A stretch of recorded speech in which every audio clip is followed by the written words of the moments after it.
নমস্কার বন্ধুরা, আজকে আমরা পেঁপে কুমড়ো ছোলা আলু দিয়ে একটা তরকারি বানাবো নিরামিষ। তো বেশি সময় না নষ্ট করে শুরু করা যাক। গ্যাসটা ধরিয়ে নিলাম, কড়াই বসিয়ে দিলাম। সবজিগুলো কেটে রাখা হয়ে গেছে, পেঁপে কুমড়ো আলু ছোলা, সিদ্ধ করে রাখা ছোলা।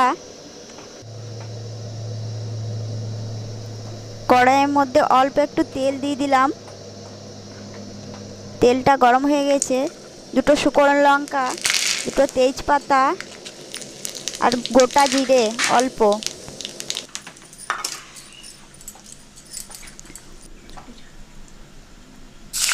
আদা বাটা দিয়ে দিলাম। তো আমরা নিরামিষ রান্না করব, রুটি এবং লুচি ও ভাতের সাথেও খাওয়া যাবে। মশলাটার গন্ধটা যাতে চলে যায় ওই জন্যই ভালো করে একটু ভেজে নিচ্ছি। কেটে রাখা পেঁপে আলু কুমড়ো কড়াইয়ের মধ্যে দিয়ে দিলাম, নেড়ে নিচ্ছি।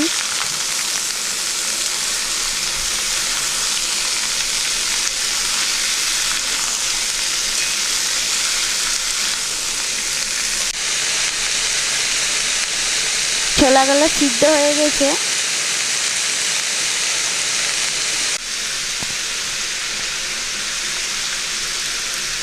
সিদ্ধ করে রাখা ছোলাগুলো দিয়ে দিলাম।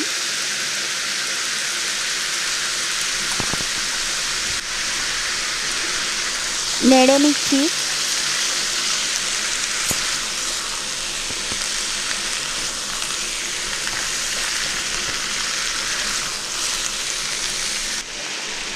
পরিমাণ মতো লবণ দিয়ে দিলাম।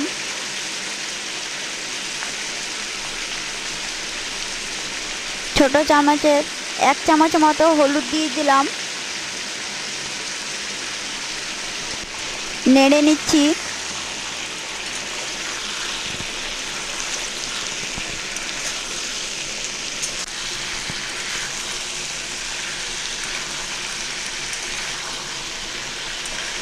খুব ভালো করে ভেজে নেব।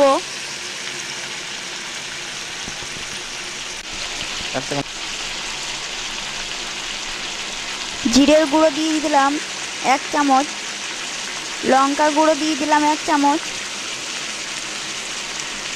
অল্প একটু চিনি দিয়ে দিলাম। চিনি দিলে তরকারির স্বাদটা আসে। নেড়ে নিচ্ছি।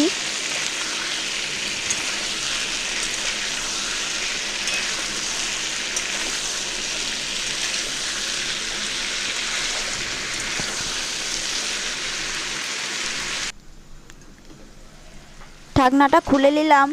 আমাদের তরকারিটা আস্তে আস্তে সিদ্ধ হয়ে যাচ্ছে। নেড়ে নিচ্ছি।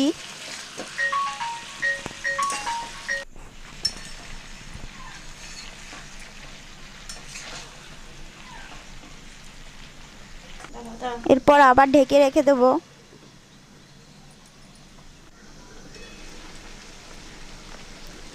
চিড়ে রাখা কাঁচা লঙ্কা দিয়ে দিলাম। এরপর ঢেকে রেখে দেবো। ঢাকনাটা খুলে ভালো করে নেড়ে নিচ্ছি।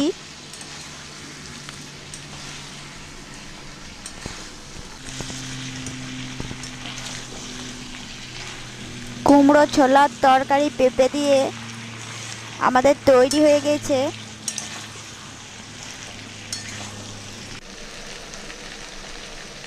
একটু গরম জল অ্যাড করে দেবো।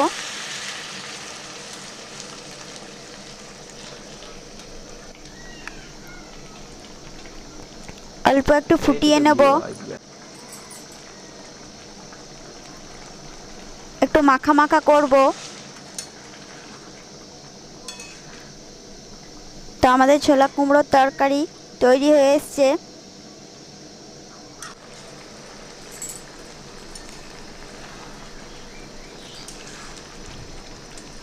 তরকারি সিদ্ধ হয়ে গেছে।